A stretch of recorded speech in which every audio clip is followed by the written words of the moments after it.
Good morning. Let me first congratulate on the opening of the IG International Conference hosted by the Institute of Global Economics and the Hana Financial Group. I am very honored to deliver a keynote speech to large and special audience.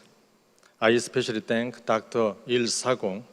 I was a junior economist under his leadership of Minister of Finance long time ago. And my thanks go to the Dr. Jung Kwang-woo. He was first commissioner of my current body, the Financial Service Commission. And Kim Jung-tae, the chairman and the CEO of Hana Financial Group, and Ji Sung-kyu, president of the Hana Bank.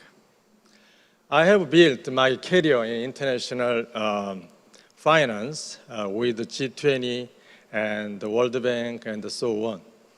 Naturally, I have many chance to have a speak in English, but I've notified the uncomfortable facial expression from audience, like same as this morning. So I had better for me to speak in Korean and have the professional translator to interpreter to translate in fluent English for better services. So you may need it for the earphone from now on. 내외 기빈 여러분, 세계경제연구원은 설립 이후 다양한 주제의 국제 포럼과 컨퍼런스를 주최하여 세계적 석학과 리더의 인사이트를 제공하고 공유하는 플랫폼의 역할을 해오고 있습니다.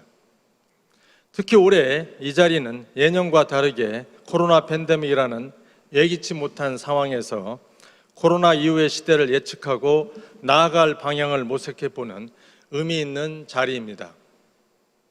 이러한 소중한 자리에 해외에서 온라인으로 참여하시는 노벨 경제학상 수상자인 로버트 머튼, 조셉 스티글리츠, 에드먼드 펠프스 교수님을 비롯한 세계 각지의 전문가 여러분에게도 깊은 감사와 환영의 말씀을 드립니다.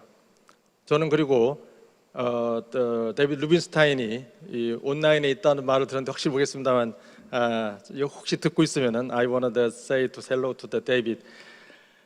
내외 기빈 여러분, 새로운 희망으로 시작됐던 2020년은 공상과학 영화에서 나오는 외계인 침공으로 멈춰버린 지구처럼 코로나19의 영향으로 모든 것이 멈춰버렸습니다.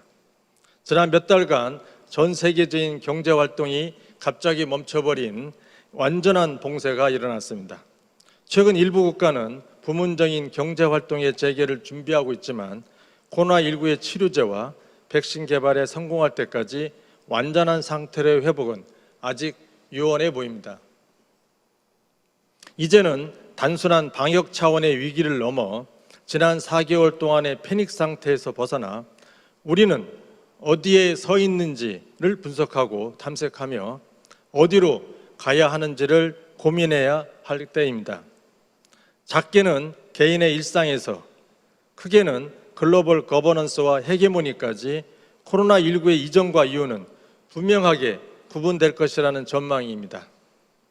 토마스 쿤은 패러다임이란 한 시대 사람들이 가진 보편적이고 지배적인 인식과 설명 체계로서 패러다임의 변화는 총체적이고 급격하며 불가역적이라고 하였습니다. 아마 후대의 사람들은 인류의 발전사에서 2020년을 패러다임의 변화의 시기로 명명하게 될지 모릅니다. 저는 오늘 이 자리를 빌어 패러다임이 변화된 포스트 코로나 시대를 간략히 전망하고 이와 함께는 금융의 미래에 대한 의견을 나누고자 합니다.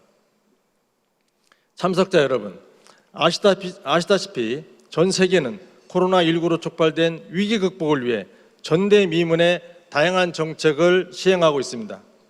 우선 연말까지 OECD 회원국의 국가 부채가 최소 17조 달러 더 늘어날 것이라는 전망이 나올 만큼 각국은 막대한 재정을 투입하고 있습니다.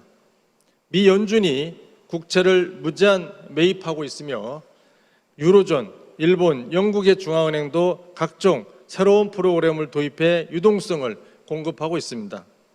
대한민국도 피해 극복 지원과 기업의 자금 애로 해소를 위하여 GDP의 3%에 달하는 59조 규모의 세 차례 추경 편성과 GDP의 9%가 넘는 175조 원 규모의 선제적인 정책 자금의 공급, 그리고 금융 규제의 완화 등을 통해 적극적인 재정 금융 정책을 시행하고 있습니다. 또한 한국은행도 과감한 의사결정으로 시중에 유동성 공급을 적극 지원하고 있습니다. 코로나19와 이에 대한 정책 대응도 아직 진행형이지만 이제는 냉정히 시계를 미래로 돌려보아야 합니다. 미래의 변화를 과장할 필요는 없지만 과소평가해서도 안 됩니다. 앞으로 예상되는 몇 가지 미래의 모습을 생각해 보겠습니다.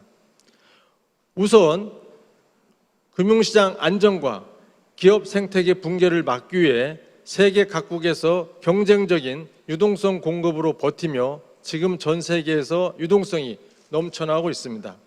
경제학 교과서에서만 언급되던 마이너스 금리는 이제 경제학 교과서를 벗어나 현실이 되었습니다. 이제 정책 입안자뿐만 아니라 경제학자들에게도 완화 정책의 끝은 어디인가에 초미의 관심이 되고 있습니다. 또한 재정 적자가 급증하며 재정 정책의 여력도 감소하고 있습니다. 지난 4월 15일 발표된 IMF의 전망에 따르면 2020년 말까지 선진국 기준 GDP 대비 국가 채무 비율이 전년 대비 17%포인트나 빠르게 높아지는 등 각국의 재정 적자 증가가 가시화되고 있습니다. 둘째, 코로나 위기로 잠시 잊고 있었지만 우리 사회에서 심각한 저출산과 가파른 고령화 추세가 이어지고 있습니다. 2019년 우리나라의 합계 출산율이 0.92명으로 OECD 37개 국가 중 최저치를 기록했는데 이러한 기조는 당분간 이어질 것으로 예상되고 있습니다. 셋째, G2로 불리는 미국과 중국의 갈등이 한층 높아지는 가운데 코로나19란 교역 부재는 그동안 세계 경제의 성장축이었던 글로벌 공급망을 통한 생산과 공급 모델의 쇠퇴를 가속화시키고 있습니다. 통상 분야의 탈세계화 흐름이 가속화됨에 따라 특히 수출 의존도가 높은 우리 경제는 새롭게 재편되는 생산, 공급, 혁신의 네트워크와 국제 신질서에 빠르게 적응해야 합니다. 넷째, 코로나19로 인한 일상의 변화는 기술과 플랫폼의 등장, 데이터와 인공지능의 만남으로 진화하던 4차 산업혁명에 새로운 추진력을 더하고 있습니다. 온라인 학습, 재택근무, 디지털 금융 등 디지털을 매개로 글로벌 산업의 지도가 바뀌고 있습니다. 이미 지난 몇 달간 전 세계에 코로나19가 미친 영향이 4차 산업혁명을 위한 어떠한 정책이나 규제보다 훨씬 강력하다는 평가가 있습니다. 하지만 기술의 발전으로 일상의 삶은 편해지는 반면에 인공지능, 로봇이 사람을 대체함에 따라 노동 수요가 감소하여 앞으로는 일자리 보호가 중요한 이슈로 부각될 것입니다.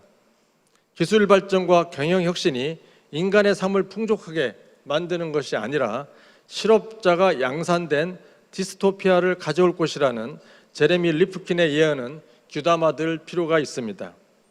끝으로 일자리 감소로 인한 소득의 양극화와 유동성 공급 정책의 결과로 인한 자산의 양극화, 그리고 경제적 능력의 차이로 인한 보건의 양극화 등 코로나로 촉발된 각종 불평등 심화의 현상은 저희 같은 당국자들에게 더 깊은 고민거리를 안겨줄 것입니다.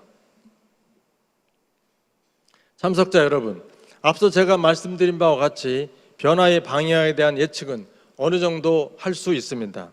어쩌면 이미 우리는 우리 옆에 함께 하고 있을지도 모릅니다.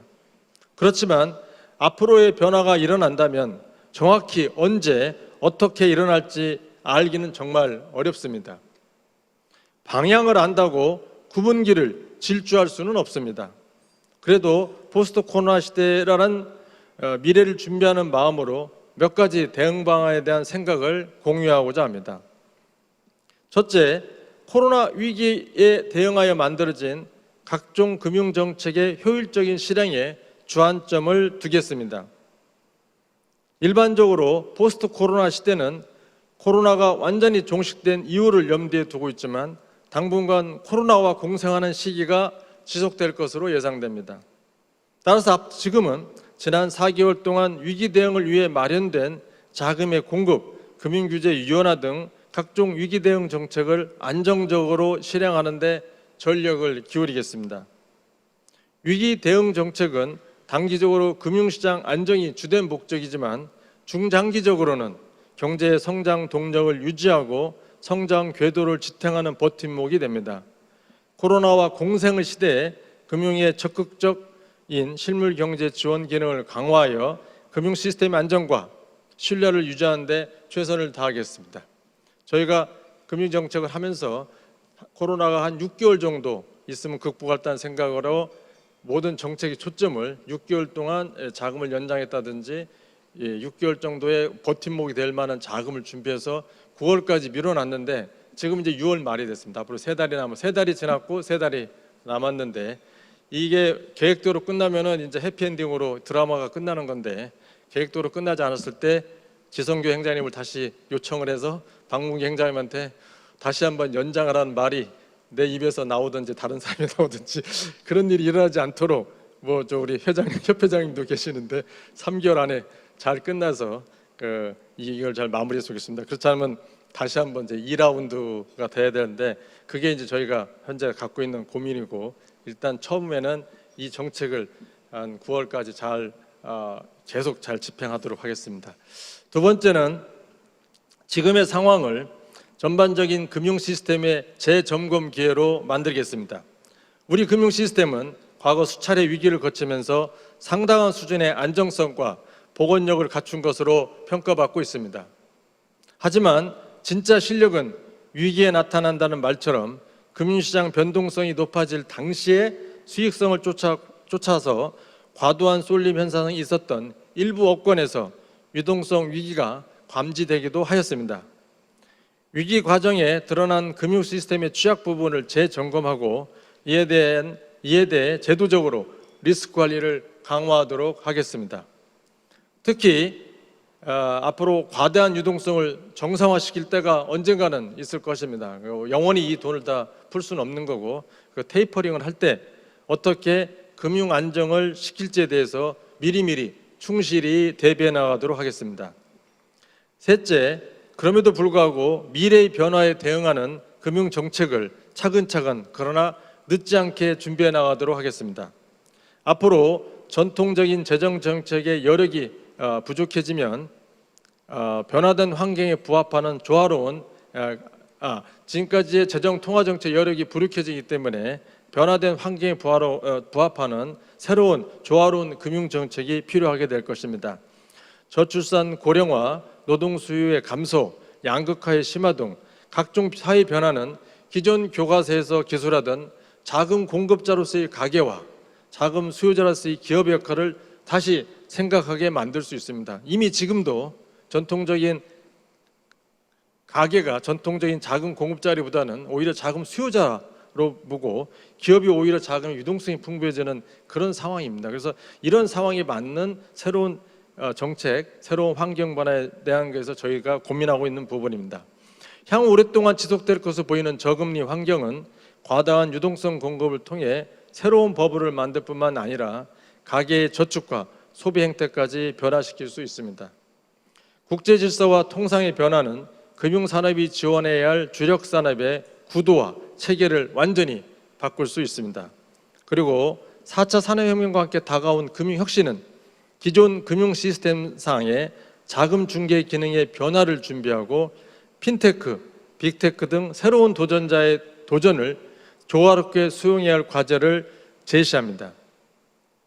저희가 좀 금융혁신을 통해서 새로운 플레이어를 이렇게 계속 시장에 참여하는데 당연히 기존에 있는 분들과 새로운 플레이어들의 있던 이해관계 상충 문제가 새롭게 대두되고 있습니다.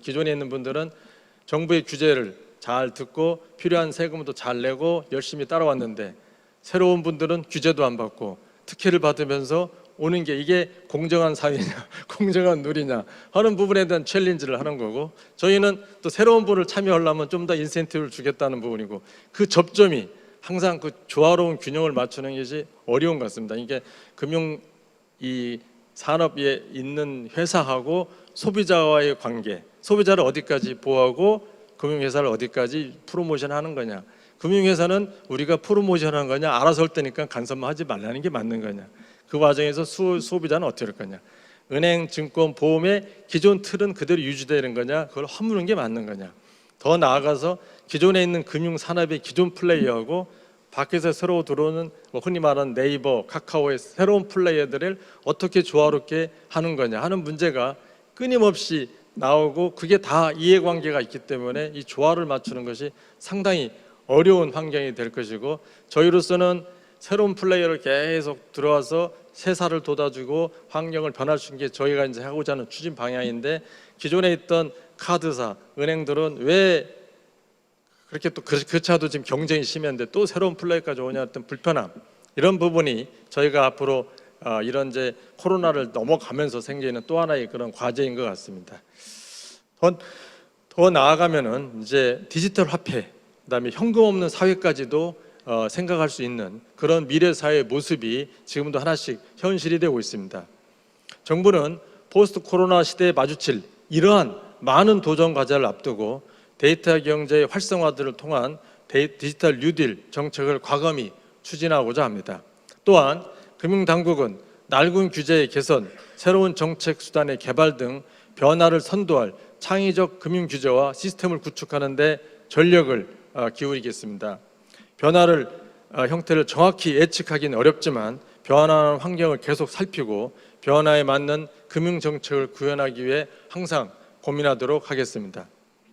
예, 이제 마지막 끝마침을 하겠습니다. 참석자 여러분, 오늘 저명한 전문가들을 모시고 코로나 위기 대응과 다가올 미래를 논의하는 오늘 행사는 포스트 코로나 시대를 과감히 살펴보는 소중한 기회입니다. 저는 끝으로 근본 위기와 포스트 코로나 시대를 생각하면서 2008년 글로벌 금융위기 극복을 다시 한번 살펴보고자 합니다. 대공황 당시 국제공조의 부재로 위기가 확대된 것과는 달리 2008년에는 세계 각국의 활발한 국제공조를 통해 글로벌 금융위기의 확산이 효과적으로 억제되었다고 생각합니다. 코로나19로 전 세계적인 금융위기가 촉발된 지금 2008년 같은 그런 국제공조의 목소리가 크지 않고 그런 움직임이 없다는 것은 참으로 아쉬움이 큰 대목입니다. 조만간 유동성 회수의 시점에 이르면 국제공조의 필요성이 더욱 높아질 거 저는 생각을 합니다. 우리 오늘 사공 명의이사장님, 그리고 제가 옛날에 어렵게 모셨던 장관님이 2008년에, 2009년에, 2010년에, 특히 2010년에 우리가 G20를 호스트할 때 앞장서서 전 세계 글로벌 공조를 위해서 뛰시던 모습이 눈에 선하고 저는 생생히 기억하고 있습니다. 오늘 사공 이사장님 그리고 각국 리더들이 국제공조의 필요성과 실행의 목소리를 높이는 것에 오늘의 행사가 논의의 시발점이 되었으면 합니다. 진짜 정책 당국자로서 아쉬운 부분이고 그런 부분이 제일 이 모든 저희 정책보다도 글로벌 공조라는 부분이 참 꼭 필요하다고 저는 생각을 합니다. 국내 전문가들의 말씀과 경험들이 공유될 오늘 포럼이 대한민국 금융의 미래를 위한 변화의 방향을 모색하고 금융의 과제를 다시 한번 생각하는 기회가 되리라고 생각합니다. 오늘 어려운 상황에서 참석해 주신 모든 분들께 다시 한번 깊은 감사와 환영의 말씀을 드립니다. 감사합니다.